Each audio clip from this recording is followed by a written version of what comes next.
Hello, hello, hello, hello, hello. Hello, hello, hello, hello. Kumusta na, ambassadors? Welcome to Yakap Listening Post, a safe space for mental health. Do you remember us? I am Alon. And I am Lyra, your Yakap host last school year. It feels so nice to say this again, friend. But it will now be our last. Na friend, a new chapter of Yakap is about to begin. As another school year unfolds, Yakap continues its mission of creating a safe space where every story matters, every emotion is heard, and every ambassador is reminded that they never have to face challenges alone. But every new chapter also welcomes new voices. After an unforgettable journey with all of you, it's time for us to pass the microphone to the next generation of Yakap hosts. But before we officially say goodbye, Though our time as your hosts has come to an end, our hope for this community never will. may you continue to choose kindness, extend compassion, and never be afraid to ask for help when you need it, especially in this new season. From the bottom of our hearts, thank you for letting Alon and Lyra be part of your journey from the first season of Yakap. Hanggang sa muli, I am Jed Rodriguez as Alon. And I am Gaya Medina as Lyra. Padayon Yakap. Now, let's give a warm welcome to our new host, Ellie and Leah. Kada hakbang sa lupa'y para akong inaalon at nalulunod sa batikos ng mundo sa kung ano lamang kaya ko. Hello, ambassadors! We are pleased to welcome you for the opening of Yakap Podcast, and I'll be your host, I'll be Ellie. And I am Leah, And today we're going to talk about embracing the unknown, finding belonging in the midst of uncertainty. And the verse of the episode is, Philippians chapter 4, verse 4. I will rejoice in the Lord always. Again, I will say, rejoice. and syempre hindi lang naman kami makakasama niyo for today. We have And today po, kasama po natin ang SHS SJ 26 to 27 officers. Sila ay si... Hi, I'm Sifa and I'm the president. Hi, my name is Jessica. I'm the Vice President. Hi, I'm Haley, the Auditor. Hello, I'm Aaron, the PIO. Hi, I am Brad, the peace officer. So, before we're going to ask questions, guys, kumusta kayo? How's life? Slide na Ano? Hi! Kinakaya! Hi! Kinakaya! Masakit yung ulo ko. Ay. Ulo, hindi ba yung heart?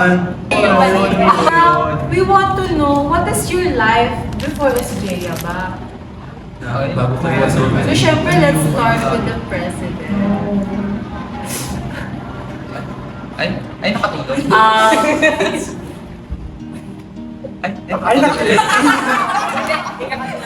Okay. Kasi, I have been part of the student government naman since grade 10 pa lang, so sanay na ako sa mga ganito. Pero, you know, namimiss ko naman din yung mga buhay ko before maka-part na sa student government. Like, you know, wala kang pupuntahan after class, pwede kang gumala. So, siguro yung life ko before, para sa akin na, much less exciting na ngayon, parang mas masaya ako.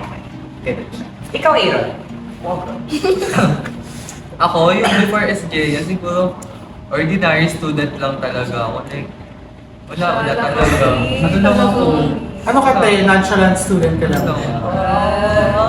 Over naman sa nonchalant. Ano lang ako, parang Estudyante lang, girl. aral-aral lang. And downs ko Aral-aral. as an SJ, siguro kapag, masaya ko kapag complete kami. Kasi minsan lang kami nakakompleto. Ay, Kasi busy yung iba. Ano ba?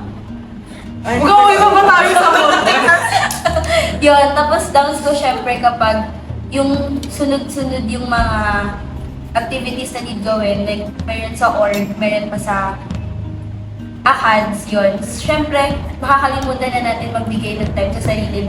Nung buhay ko, nung grade 11 and junior high school, ipapas siya. Ano lang, syempre, pare-pares naman tayong mga ordinary students dito. Dati ang ini-aim natin, maging with honors, perfect attendance, di ba? Yung mga ganun, sumasali sa mga extracurricular activities, leader ka sa mga grupo, ganun. Dati ganun tayo sa sa classroom. Ngayon, is Jaya, nadagdagan na. Naging mas level up na tayo. Nagkaroon na tayo ng mas maraming excitements, mas maraming thrill sa buhay. Para tayong roller coaster. What about you, Nini? What's your life before SJ? Siyempre, sinabi naman na nila na lahat naman tayo, siyempre, for SJ, naging ordinary student lang tayo. Siguro ako, madami kasi ako na-experience sa grade 11. Mga heartbreak. Oh my God! Oh my gosh! Bawal na mag-joke? Joke lang yan. Siyempre before, hindi siya as excited as ngayon. Kasi ngayon, di ba, kahit sabihin natin na mahirap na i-balance yung ACADS saka yung SJ. Pero mas nabubuhayan tayo na kumilos every day. Kasi alam natin na may patutungan yung gagawin natin. Kasi sa last week na puro ACADS lang yung nasa isip mo, puro sarili mo lang. Parang mas fulfilling kasi sa buhay pag alam mo may nagawa ka para sa ibang tao. Yes. Now, ano ba yung mga lessons na sa tingin nyo ay mag-recurring bubuhat natin, madadala natin sa dami ko Sorry, B. Ano yung mga lessons na sa tingin nyo madadala pa natin sa mga susunod pang months na paparating sa atin sa SJ? Siyempre, marami na tayong struggles pa lang. Siyempre, bakasyon pa lang, pumapasok na tayo sa school, mga student. Hindi ka. Ano to, ito talaga yung pinaka-main na kailangan talaga. Hindi lang naman bilang estudyante, bilang isang estudyante, bilang isang tao. Proper time management. Diba? Hindi naman ako. Oo, diba? Kasi Kasi ako, hindi ko alam kung ano yung uunahin ko talaga. Pamat ko May talaga proper time management. Ito yung mas marami ka nang gagawin. Grade 12 ka na, graduating ka na, SJA ka na. Marami ka nang gagawin. Kaya kailangan mo, i-ano mo yan, i-organize mo yung mga gagawin mo, mag-set ka ng boundaries kung ano yung gagawin mo lang, gano'n. Kailangan, huwag mong pagsabay-sabay na. Di ba? Ikaw, Bia. Ay, ako may tanong ako. Ay, may tanong. Sa tingin nyo, Oh my Ikaw God. yung host, Ben. sa tingin nyo, at this point ng termino natin, sa tingin nyo, na-achieve nyo na ba yung proper time management? Pero ano, Going inaano there. pa lang, yes. Parang, ini-straighten mo, parang pinapractice mo. Pinaplansya pa natin. Pinaplansya Kasi pa lang iba na yung schedule natin. Yung Baga, we're still testing the water. Testing the water! Cheat the grass ba yun? Ay, di ba feel ko, ang madadala ko hanggang sa end ng termino ay yung commitment. Yung commitment mo sa work mo, sa mga ginagawa natin. Kasi kung hindi mo madadala yung commitment mo hanggang sa mag-end yung year na to, ma-burnout ka lang ng ma-burnout. Kaya, nalala niyo yung sinabi ko sa inyo naman, kinukuha ko pa lang kayo. Sinabi ko sa inyo na, oo, gusto ko kayong kunin, pero kung ayaw nyo at hindi kayo committed para dito, hindi ko kayo pipilitin. Kasi alam ko may hirapan na kayo. Kasi kung hindi nyo talaga passion hindi lang naman SJ, kung hindi nyo passion ng isang bagay, kaya hindi nyo talaga siya mabibigay yung lahat nyo, yung all in all nyo. Kaya, kaya dito pumapasok yung parang ayusin natin yung pagpili ng course sa college. Kasi baka pumili tayo ng engineering, tapos yun pala, para ka pala sa arts, gano'n. Idea lang, ibigyan namin kayo ng idea before sa mga bagong pasok. Ayan, may sa school! Ayan, may school! May school. So, we're from Lakbay Party List po before. And then si Maui lang, yung hindi from Lakbay. from the other party. List. Now, syempre si Stephen and si Cheska is meron na silang prior experience and knowledge sa SJ. So talagang si Stephen, grabe na siya mga real talk sa amin na papagod ka. Papagod ka talaga sa SJ. Hindi para sa'yo to, mag-back out ka na. And then, yun din siguro yung tumatak sa akin kung bakit nagpapatuloy pa rin ako ngayon nasa SJ. I always show up no matter. Kasi kami ni Cheska, SJ na kami ng 25 to 26 last school year. Kasi ang ruling, pag tumatakbo kayo, hindi kayo pwede mag-participate na muna sa mga duties sa SJ. Yung sinabi ni Cheska kanina na namaramdaman uli namin maging Yes, normal ordinary student. student. Ayun. So, nagustuhan ko din yung feeling talaga na na-miss ko din siya. Pero, dito pa rin kami babalik at babalik. So, ayun. Alam niyo ba, fun fact lang, nakuha ko lang si Maribel, pati si Hailey, randomly. Kasi, naghahanap kasi ako ng treasurer at auditor. Gusto ko kasi sa ABM, kasi yun na nga, finance, sa ayos sa kanila. So, naghahanap ako, tingin-tingin ako sa FB, gano'n. Sino ba? Mga sa section na nun, FB page, gano'n. Tingin ako doon, sabi ko, sino ba itong mga nandito? Tumingin ako sa mga page ng Matthew, Chronicles, sa Skings, gano'n. Tapos sabi ni Brel sa akin, yung Maribel ko, yung magaling daw yun. Yung ABM officer daw yun. So sabi ko, nag-research ako. Ay na, oo. Parang isang araw na lang papasok yung COC. Wala pa kami treasurer. Ang auditor. Auditor. Ngayon, kilala ko si Maribel naman, LM kami. Tapos, meron din kaming mga teachers na pinagtanungan, tapos na-mention si Maribel. Sabi ko, si Maribel mo, tawagin mo, konsaktagin mo si Maribel. Tapos ayoko pa nung una. Nagtuturuan pa kami ni Sabi ko, Stephen. pilitin mo na, mali mo naman pumayag siya. Tapos ayun, Kinalabit ko. Boobs, eto na si Ito na siya. Maribel. Eto na si Hailey. Given na yung mga SJI always contributing, may any tips ka ba sa mga papers natin na paano kapag nag-experience sila ng party block, especially since the offense na, paano mo na-overcome yung tuwing parang na brain fog ka, hindi mo alam yung design for a specific research?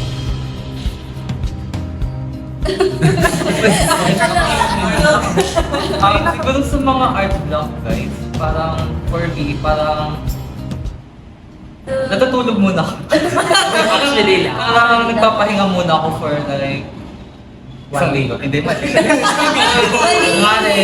Ngayon magpapahinga ako for 5 hours. Ganun. Para lang maano yung utak natin na Fresh. ma-refresh na makapag-focus tayo sa gagawin natin. Yung nanalo from the other party list. At Bladers. Siya na kasi yung nanalo sa Bladers. So ngayon, gusto ko lang din malaman, ano kaya yung reaction ni Mau and how he is now sa SJ na parang hindi naman kami ganun kalakas yung bonding namin ng kami. Di ba? Ganun ako siya kasi guys. Ano to? Hindi yes at saka si Actually lang. So yun, gusto ko lang din maano yung kasi para malaman din natin yung insights na. RRM. Ayun, since we're talking about embracing the unknown, it's very unexpected. And to be honest na lang din, parang may feeling ako na, ang inisip ko kasi for my person ay hindi ako ka-level ni Kahes.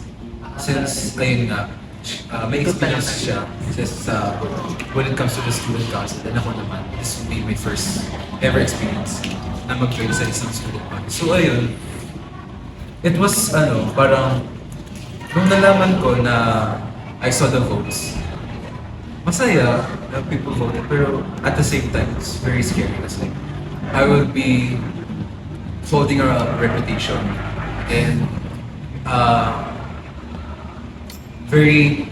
ang tingin ko kasi sa SKA ay something important na kung may ginawa kong mali, parang I deface yung organization. So, medyo mabigat, pero okay naman. Pero in a way, it's like very... Basta may bigat. Basta may bigat siya. So, speaking of Maui na rin naman, I'm thankful naman na nakasama siya sa atin. Yes. Siyempre, Guys, okay kaming lahat. for We're all happy. Siyempre, hindi naman siya makakasama dito kung di siya bilog. Tama. Nagugulat nga kung minsan na-adopt niya na yung humor Humor namin. Especially mga Jordans. Di ba mga joke? Sa mga nagbabayad sa acquaintance, baka narinig. Wait, isa po sa acquaintance ito. Sana nag-enjoy kayo sa acquaintance party! Declaration. Siyempre, before we end our podcast, may mga ma-recommend kaya ating SJ officers na song na yung kanilang comfort song. Sige, magsimula muna sa akin. Mine is Ako Naman Muna by Angela. Ay, okay. Ganda nun. Ikaw? Siguro I suggest or recommend two songs. Hele by Sil. Letter to my 13-year. Oh!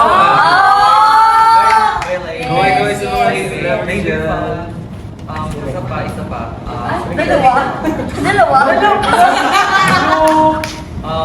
Huwag kang matakbay, Eraserhead. Yung sa akin ay Tataya by Cup of Joe. Then, may isa pa eh. Buko by Shire Lim. Yun, kasi, guys, I love kasi. Anong tono? Mine is Baka Bukas by Azra. Kasi malam hindi ngayon. Baka bukas. Actually, with a smile. Letter Z, letter With a smile. Hindi siya S. With a smile. And with a smile by Eraserheads. And Leaves by Ben and Ben and Ben. Ay, magalang Paano tono doon? Leaves. Yes. Sobrang daming nangyayari. Kailangan naman natin lumapit kay Lord. Itong favorite, ano ko talaga, comfort song. Lilim ng Victory Version. Ang ganda mo. Ang nakakaalam ng mga OG ambassadors. Yes. Online class. Honest days, guys. Yes. Loyalty Award. What's the song? What's... The tono. Yes. Mananatili sa iyong hiling. Pakinggan nyo ang mga song namin. Yes. Again, we are SG!